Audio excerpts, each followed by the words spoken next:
Okay, hi. Happy Wednesday. I hope your first day back at school went well. If you didn't watch the video from yesterday or do the journal entry, please take care of those tasks forthwith. Remember that there is going to be a late penalty on work this semester, so make sure you get that journal done. You've got a 2-day window where you can still do it with only a 10% deduction. So get it done. And we are trying this the new way where we submit it after you do it. And then we'll just unsubmit to add something to the document, okay? So looking at our classroom here, I made an attempt to organize. I'm just using fifth period, but they should all look the same, fifth, seventh, and eighth period. So here was the welcome back video and the journal assignment, office hours link. I'll be setting up appointments starting next week. Of course, the class calendar, which I'm still tinkering with, and then the new past calendar document, okay? The rest should be pretty intuitive and we don't really need it right now.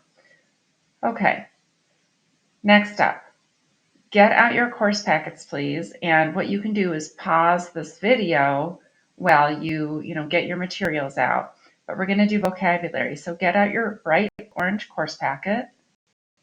And if tragically you lost your bright orange course packet over break, there are some new ones on the shelf in the front of the room. You have to look.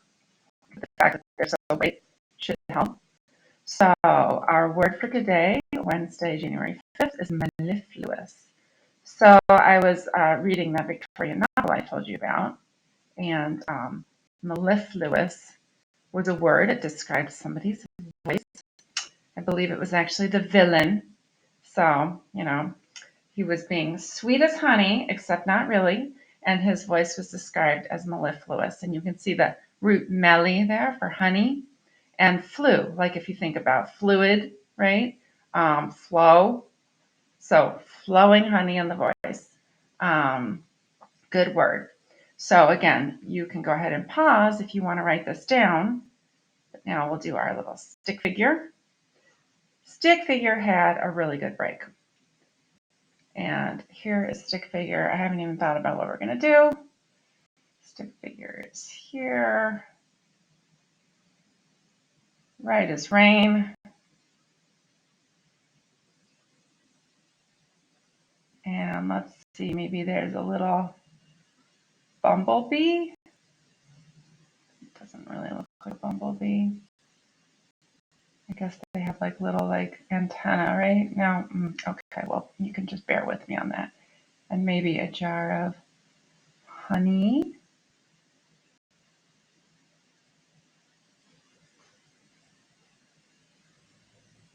Okay.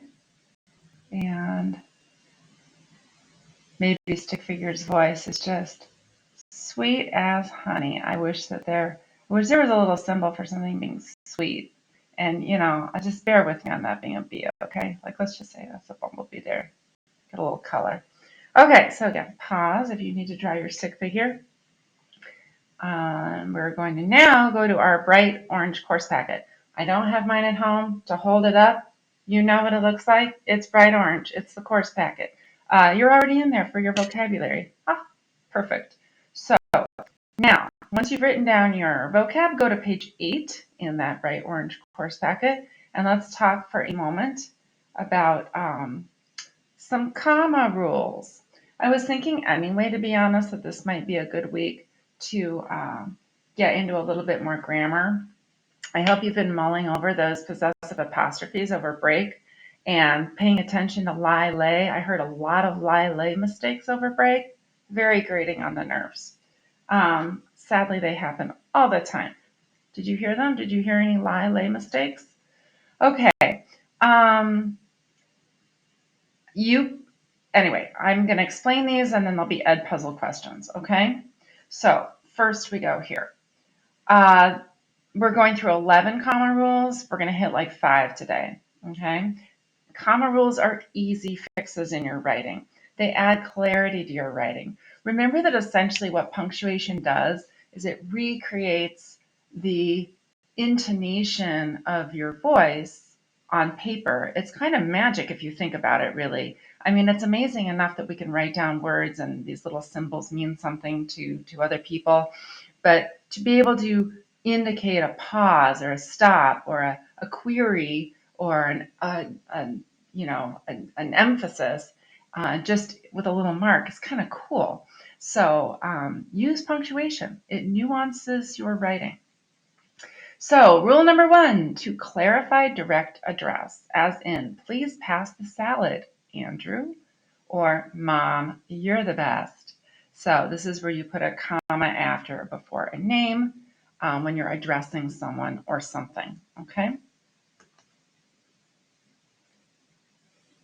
Next rule, number 2, is to separate a list of more than 2 things. I think I'm going to use my markup here to try to emphasize.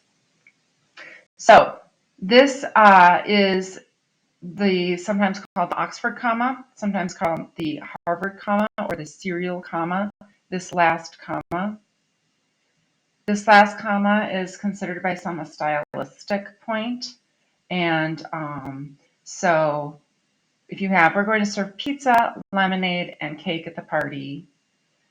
SAT rules, generally the rules of the English, lit world decree that there should be a comma there. In journalism, you will frequently not see a comma there, okay? Again, differing opinions on this, but for SAT, you want that last comma. And there are some very funny examples that are not all school appropriate, which I can find for you, or you can look up on confusions that can arise if you don't use that comma, okay? All right. Oh, by the way, for direct address number 1, a classic is let's eat grandma, right? Let's eat.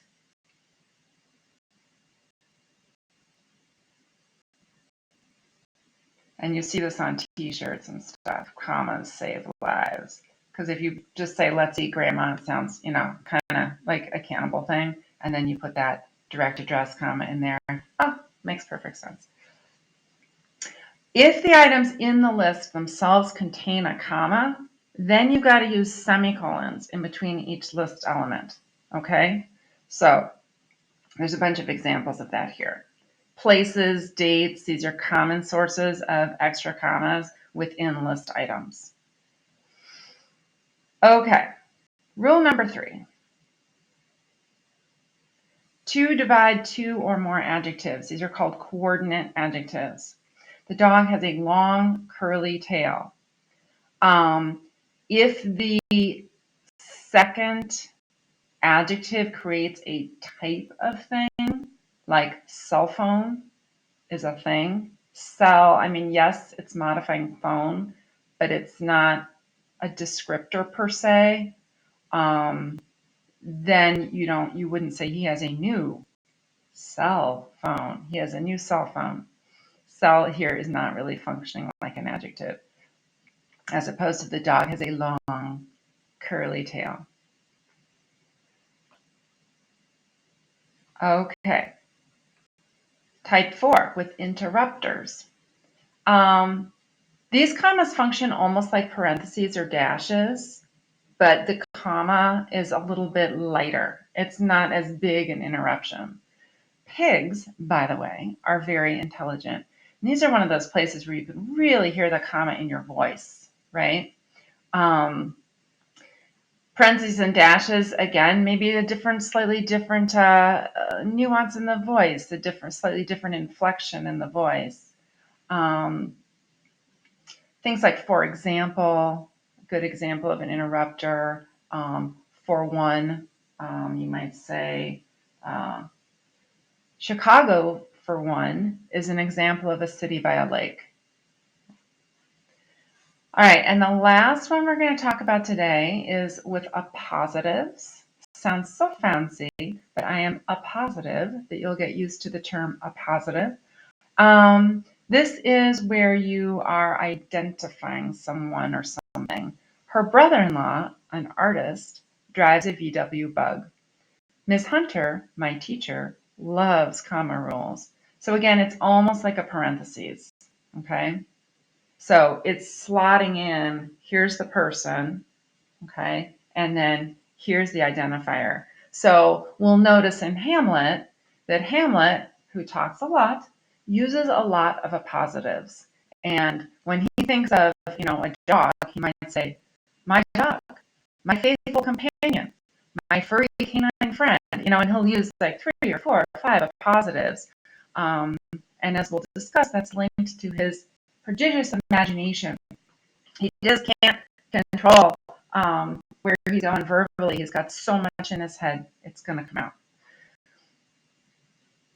Okay, now I hope you did the Edpuzzle. You completed all the questions, and remember that you need to submit these assignments to show me you've done them. Okay, I'll be checking on Edpuzzle, and don't worry, we'll be following up with some no red ink. In the meantime, I'd appreciate feedback if this works or not. Again, didn't want to jump into Hamlet this week. Did want to give you some content, some things that we had to cover anyway. There was no escaping the comments this year, and yeah, I hope you have a great rest of your day.